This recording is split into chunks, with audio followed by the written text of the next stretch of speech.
Today on the PIO podcast, we'd like to introduce Dawn Small, Strategic Communications Manager for the Aurora Fire and Rescue in Aurora, Colorado. Thank you for being on the show. Thanks for having me, Robert. It's great to meet you. Yeah, it's great to meet you too, Dawn.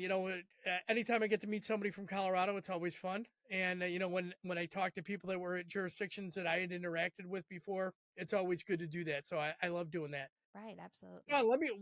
Before we get into all this, let's talk about your background. Can you tell our listeners about your background and how you came to work at Aurora Fire? Sure. So I've been with Aurora Fire Rescue for about a year and a half. I started my career actually spending about a decade at public relations agencies. And some of the clients that I worked for were in the public sector, like the city of Los Angeles. And that kind of gave me the taste for the public sector. But then after spending about a decade at PR agencies, I decided for my career development that I needed to go to the corporate side. And so I went and worked in the private sector at some global high-tech companies. Did that for 10, I think it was about 10 years. And then really decided that, you know what, I really would like to get back into the public sector and just, develop communications that is going to help the community and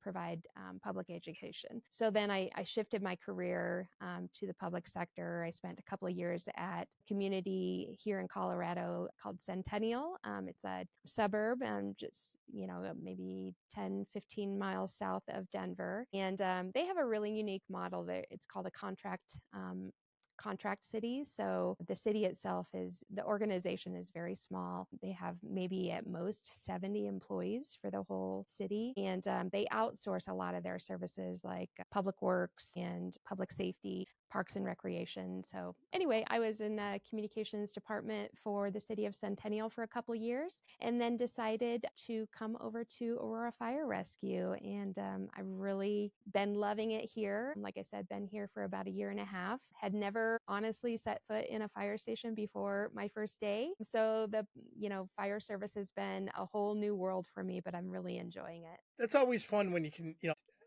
I've been in and out of firehouses my entire life. I had family that were firemen. I remember my uncle was a fireman, and my dad used to take us there just to go say hi to him. And they'd all be That's sitting awesome. out right in front in a chair in front of the Yeah, station, right? all the summer. Yeah, So it's always cool when you get the inside look, it from is. the non-spectator look. So it's pretty cool. That's awesome. Absolutely. Yeah. Dawn, what is so for people that don't know where Aurora, Colorado is, why don't you give us and where it's located in Colorado, and then what is the current sworn and civilian staff like at the fire department? Sure. So Aurora is, it just borders the southern edge of Denver. And so it's, as diverse as the city of Denver. We've got about almost or right around 500,000 residents in Aurora.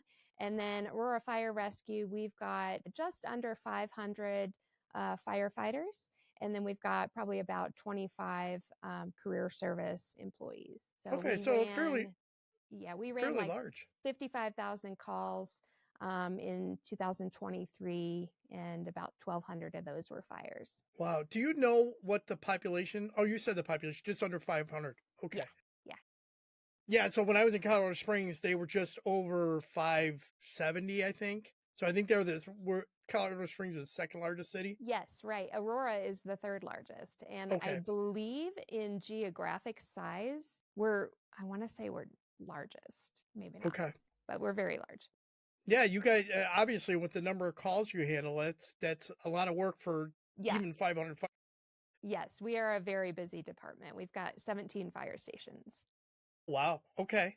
Yeah, nice. So coming back from the private sector, coming into public sector, what surprised you about the job when you first came in? So, I mean, like I said, I didn't have any experience in the fire service. So it literally has been, pardon the pun, but drinking from the fire hose. It's just been learning, a whole new world. And really what surprised me the most is just how amazing our firefighters are. I mean, they're just they've got such big hearts, and they're just, they thrive on just helping the community, and doing whatever they can, and even putting their lives in danger for people that they don't even know. And that has just been, such an amazing experience for me. Yeah, the great thing about firefighting versus law enforcement is no matter what, people see if you just do the two cars, the fire vehicle versus a squad car, Right. the perception is so different. Firefighters, they go by, they're going to help Yeah. people. You see Right. a police car go by, they're going to arrest somebody. It's so polar opposite. Yeah. And there's always a net positive in there in the perspective. And that's a good thing. And that's outstanding. And I know law enforcement tries to do that. Unfortunately, it's just the general perception that people have. Right. So Yeah. you have been there, you said a year and a half. Yes. What things do you want to change? Yeah, so some of the things that I've been working on changing. So, firstly, when I came into this, my position was sort of new. There was somebody in a similar position prior to me coming on board, but then they kind of retooled the responsibilities. And so, when I came into this position, it was kind of new. And at the time, technically, I wasn't expected to do public information, what was considered PIO work for the department. And actually, we have two PIOs, civil service. And so they were actually separate from me.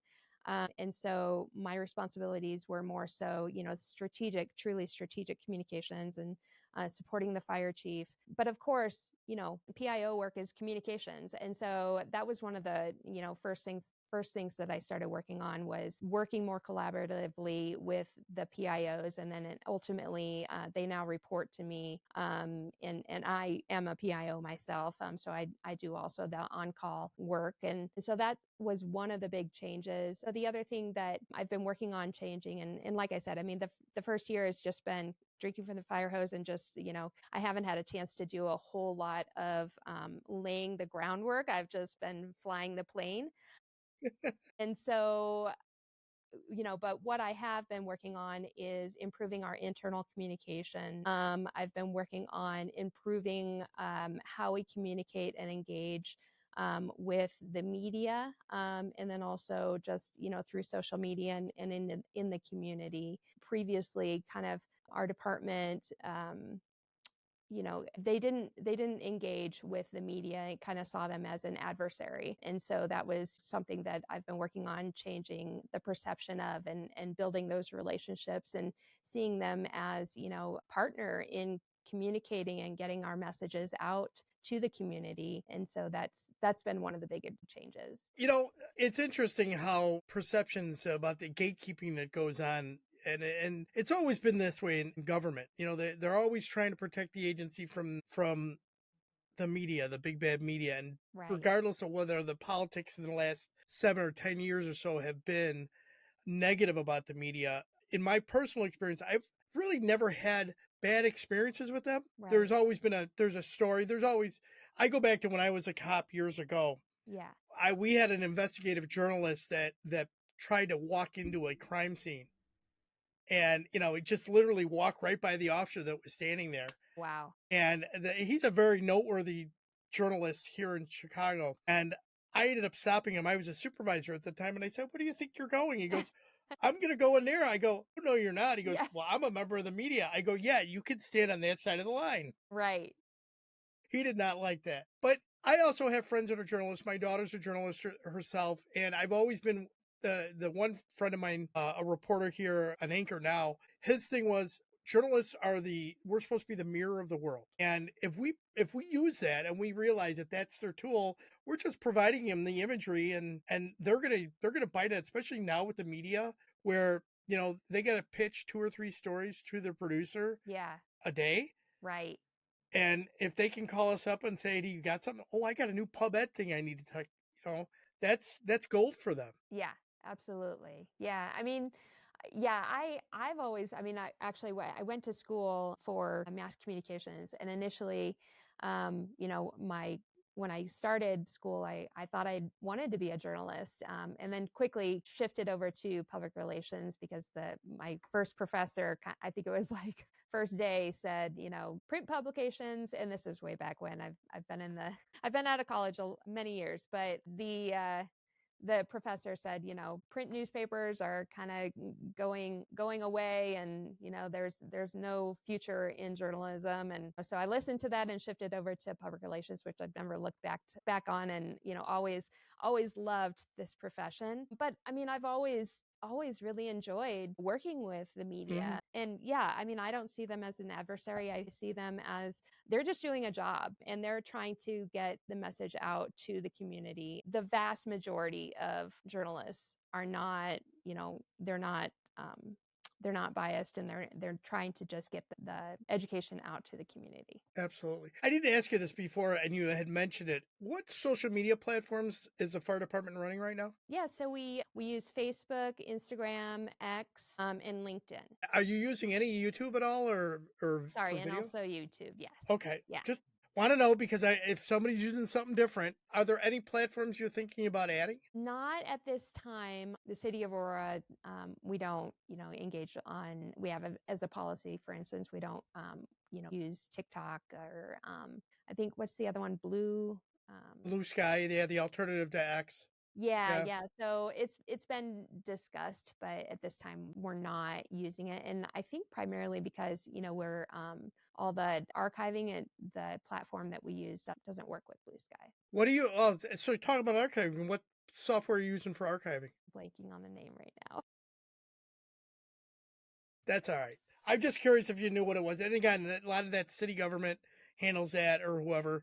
And I get that. And the one I can't even remember the one I used to use when I was at Yeah. my other department. They change. Yeah.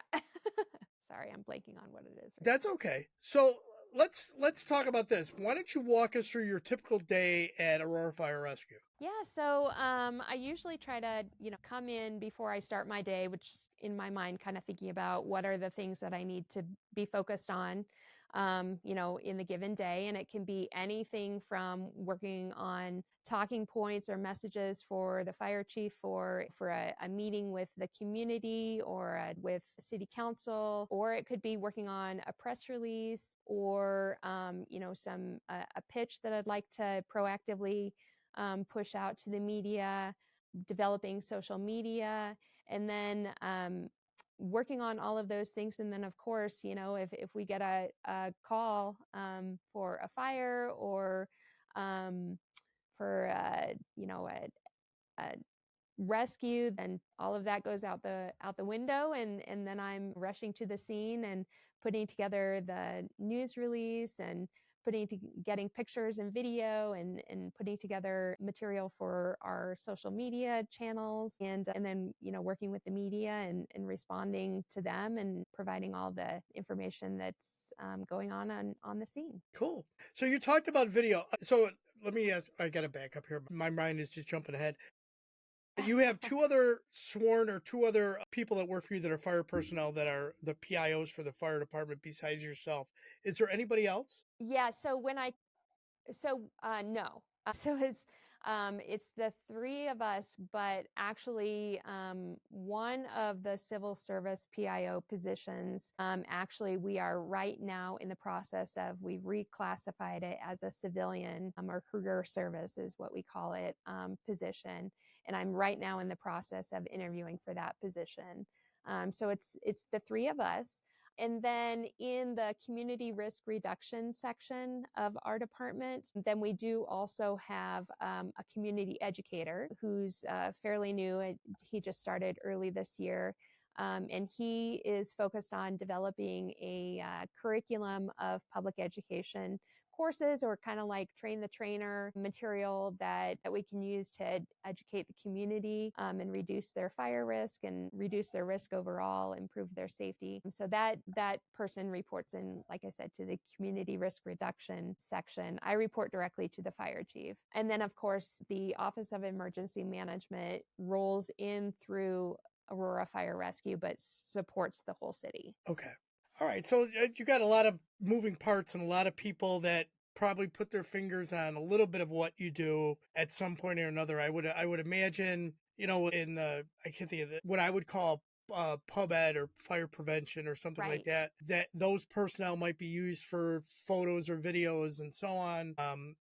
Or public education where you would go videotape them, I'm assuming, or they would videotape themselves and then provide it to you. I'm kind of assuming along those lines. Yeah, so public education, like I said, so some of it is the community educator, and then some of it is my department, the public information officers. So what our PIOs do is one, they do CPR training. We have a consultant that provides car seat consultations. And so we coordinate that. And then stop the bleed courses, we lead that. And then Those are in great. Those are addition, great courses, man. any organization or a school that might want a fire engine to come and visit, or a fire crew to come and lead a Yeah. class, then we receive and process those requests and kind of coordinate that. Outstanding.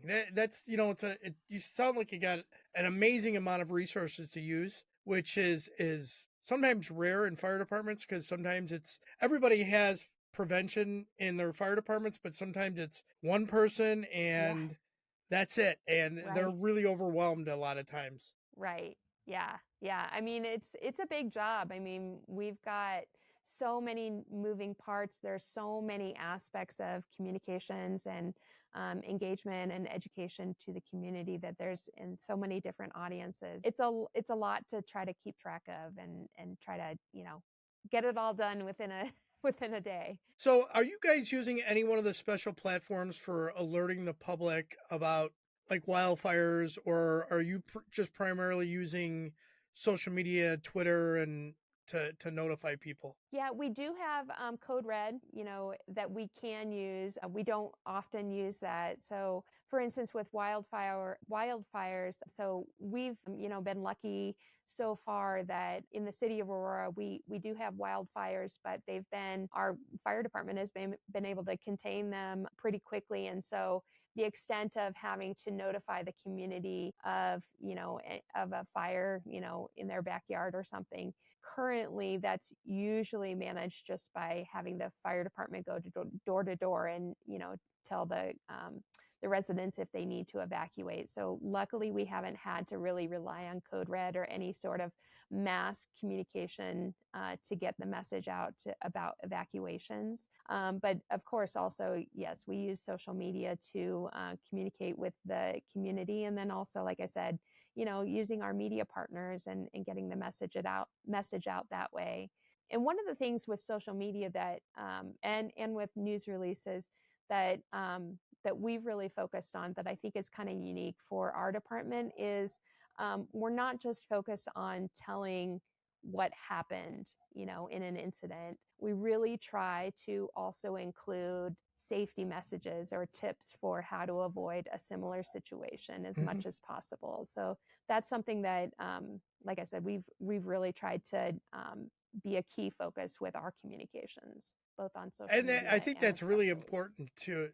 It's really important to be proactive, obviously, to put those prevention messages out and the educational part of it, because obviously we're not going to reach everybody. We can't rely on, a pub ed event to do that. So obviously our Right, media partners are the ones that will help get that information out there to more people than we could hope to, right. just by the sheer nature of the news. Right, absolutely. Yeah. And I think that's what they're looking for also, is, of course, they just one want to tell what happened and the breaking news, but if they can, end the story and leave the public with something that then, can help them, I think that's what they're looking for too. Awesome. So, Don, have you created a strategic communications plan or anything like that, or a strategic marketing plan? So that is I'm gonna hopefully focus on that this year. Like I said, the first year was kind of just running. And so now I'm hoping to be able to lay some of that groundwork and lay the foundation for putting those plans together. So Outstanding. Yeah, it's yeah. always good to hear that, people forget about them. Like they have like a crisis communication plan, and it's Hmm. usually a binder that sits on a shelf or something like that. Yeah. Having a whole having it and working it out and then making Right. sure it's implemented is Right. extremely important. Absolutely. I love a plan. I very much love to just check off the boxes and just and really not just that, but have a strategy in place and have a goal to work toward and know what we're, where we're going. And I know that that's also helpful for, our executive team and for the department as a whole. And so absolutely, I'm looking forward to putting the plan together, and then just working on implementing it. Absolutely. That's one of the drawbacks of putting a plan together is if it then just sits on a shelf. That's not helpful for anybody. And not only that, but the strategic plan also helps you. You're providing information to your executives and leadership so that they can turn around during budget time and Mhm. make proposals for increases in budget or modifications in manpower. Those are important things where those strategic communications information, the numbers that come back after you've done all this stuff, really does help, Right, and you can absolutely. get your message out. Yeah, definitely. Yeah, and I think, it's the strategy of just, being selective about what audiences are we targeting? What are the messages that we do want to kind of focus on? I mean, there's a lot of different approaches that we can take, but if you're being focused on where we can make the most impact, I think is really important for the entire executive team to be aware of and be on board with.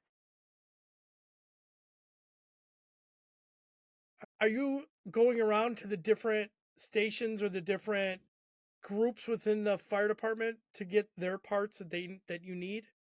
Or are you just in the process of gather right now until you and then lay it out and then start to fill those in as you go? Yeah, so I do try to make a point to really meet with and visit the stations and yeah, and sit down and talk with the firefighters, all across the throughout the line on a regular basis. I think it's really important to get their perspective and to build those relationships and get their ideas. I mean, they're the experts in this profession, and they've got a lot of fantastic ideas. And so just sitting down with them and getting their thoughts is definitely helps to make our communications a lot more effective. All right, and here's a question I've asked everybody now since probably mid year last year.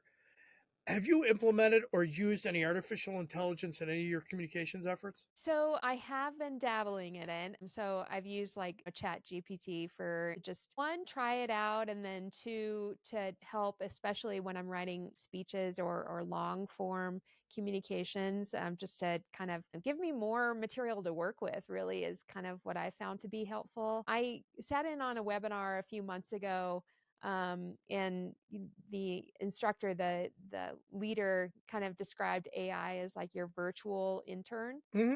And I thought that was a really good way to frame AI, at least right now, is, it's definitely just like an intern, the work product is not going to be perfect. It's going to be just maybe something to kind of help get started. And then you're going to have to massage it and finesse it and make it what you want it to be. And sometimes, maybe like with an intern, there's a lot of guidance that you have to Yes. provide. You gotta give it the right prompts. Absolutely. Yeah, right. Yeah, Yeah. the one thing I've found about like AI is, and I use it a lot when I'm as it for when I write, and what I do is I have it help me with an outline, and Mhm. what I found is it's given me things I haven't thought of, Uh-huh. which I think is important because it gives me a more rounded view of in my writing and what I do, and then like you said, it will add some context into things that you may not have thought of, and then of course you Right. got to verify it. Like anything, you got to verify all that stuff because that's where it can get you into trouble. I mean, I know a friend of mine he was doing something for his boss, and he calls me and goes, I don't know what's going on. I did this whole thing with AI, and he goes, but look at the links they sent me. So the links were there, and he goes, I thought they were all legit. I clicked on the links, and it's basically the same website that it's grabbing from continuously, and it just puts it down Wow. as a different source, but the same link. I go, well, then that's. Wow. And I asked him, I go, which version of what are you using? Which one of the iterations? And he was using Yeah. ChatGPT 2.0, which was very old. Okay. And this was a while ago anyway. So I said, try some of the other ones, try Gemini, try Copilot, and see what they Mhm. provide you. So I found that Copilot has given some better responses with actual links that are better. Gemini has actually done a pretty good job of providing stuff. And I really like Google's Notebook LM. I don't know if you played with that at all. I have not. The neat thing about Google's Notebook LM is it will actually, if you put, like, you wrote something and you want to make it Mhm. interactive, it'll turn it into like Uh-huh. a mini podcast, so audio podcast. So to have a Wow. guy and a girl discussing what you wrote. Well, that's So I cool. thought that's a really cool way to do, to have a discussion or educate somebody where you have two people going back and forth. So if you ever want to play with that, Yeah. do it's Notebook LM. It's a Google Okay. product, but it's kind of neat. That's awesome. Thank you. I mean, your podcast has been so helpful. I've been listening to some of your, interviews with other people with their suggestions and the tools that they're using for AI. I just haven't had a chance to like try any of them, but Absolutely. You know what? there's a lot out there. It's awesome. I mean, there's the one public relations guy, the owner of a firm out in New York. He implemented AI in his entire firm, and he actually created a press release software that's public domain Yeah, now called Write Release that you can use, and it'll help write you a very detailed press release. And you can even plug in your boilerplate information that you want without a problem. And it's very intuitive. that's awesome. I definitely want to try that. I had heard you mention that before, and yeah, I want to check it Yeah, out. it's good stuff. The fire chief and I just, recently in one of our meetings, we were kind of playing around with like, I think we just went on like chat GPT or something basic, but kind of the same prompt, like write a press release for a fire department. And we gave, kind of the high level details about, it was a 2-story structure, had fire in the basement, and it produced a press release that was pretty good. That's awesome. And again, you got to massage it a little bit, but if you're like you're struggling with how to put it, and it does a really good job. And if you write enough, and I know if you paid for the service, which is something I think a lot of public agencies will struggle with, but Hmm. once it learns your the tone and voice that you have, it will Yeah, write it in that tone and voice. that's awesome. Yeah. So cool stuff. Wow. All right, let's switch this up to some rapid fire questions. Okay, sounds All good. right, here we go. Texting or talking? A texting, Movies or books? Coffee, tea, or energy drink? coffee. Adult drink of choice. So I'm not much of a, alcohol drinker, but I'll drink horchata anytime you've got it. There you go. What would be your superpower if you could have one? I have an absolutely terrible memory, so I would love to have the ability to retain information better. Nice. Ask permission or beg for forgiveness? Probably ask. Well, I'm combining the two. Ask permission. What place do you most want to travel to? New Zealand, or I have a friend who's from China, and she really talks up Taiwan. So that sounds like New a really cool Zealand place. is absolutely beautiful. It'd be one of the places I definitely would want to go to. Yeah, yeah, Yeah, just beautiful. yeah. What's your favorite way to relax after a long day? Go out to a restaurant or maybe take a walk. And who would you choose if you could have coffee with any historical figure, living or dead? So right now, I don't know when this is going to come out, but right now it's the holidays. So I have kind of been thinking about the Virgin Mary and, how amazing it would just be, so interesting to talk with her and get her perspective of like what was, I don't know, just everything that she experienced. Mine, my personal is Jesus. So don't get. I'd love to have a Yeah. conversation with him. Absolutely. I have so many Right? questions. Yeah, like, well, and yeah, for Mary, like, what was Jesus like as a Right, child? exactly, exactly. Yeah, awesome. I should have asked. I wanted to ask this before, but when we lost the connection, Aurora's got a fairly high Hispanic population. Yes, it does. Are you doing any Spanish language translation or anything like that to reach that community? So we definitely need to be better at it. The city does an excellent job. In the fire department, we need to do a better job of communicating, in Spanish. So right now, again, it's, kind of been another thing that I want to be better at moving forward. And I think the great thing about like AI, it will help you do that in a much cheaper format as opposed to, using a translation service to do it because the cost is so high and timeliness of getting it out. So that will definitely help over time. Yeah. All right. Back to the format here. Final thoughts. What are your key points you'd like listeners to take from today's interview? I think we talked about that media is not your enemy, and so I think that's a key point. Is to just see them as another audience and another as a partner in trying to get your message out to the community. So I would say that that's a key point. The importance of having a plan and being strategic about your communications, even though I currently right now don't have a plan just because I've been flying by the seat of my pants. But I absolutely think that it's very important to have a plan and for your entire executive team to be on board and know where you're heading. Absolutely. As we wrap this up, is there a piece of wisdom or a motto that you live by? I am not very good at asking for help, but sometime a few years ago, I learned that when you ask for help, it actually builds relationships. Hmm. And so I try to be better about asking for help. Awesome. How can people best reach out to you, Dawn, if they want to connect or follow up or learn anything else or apply for that position you're trying to fill? Yeah, so probably best to reach out to me through LinkedIn. Dawn Small, APIO is how you can find me, and I'm on it pretty regularly, so I would love to connect and network. And I will add that link into the show notes. Dawn, thank you very much for being on the show. Thank you. Have a great day. Yeah, you too.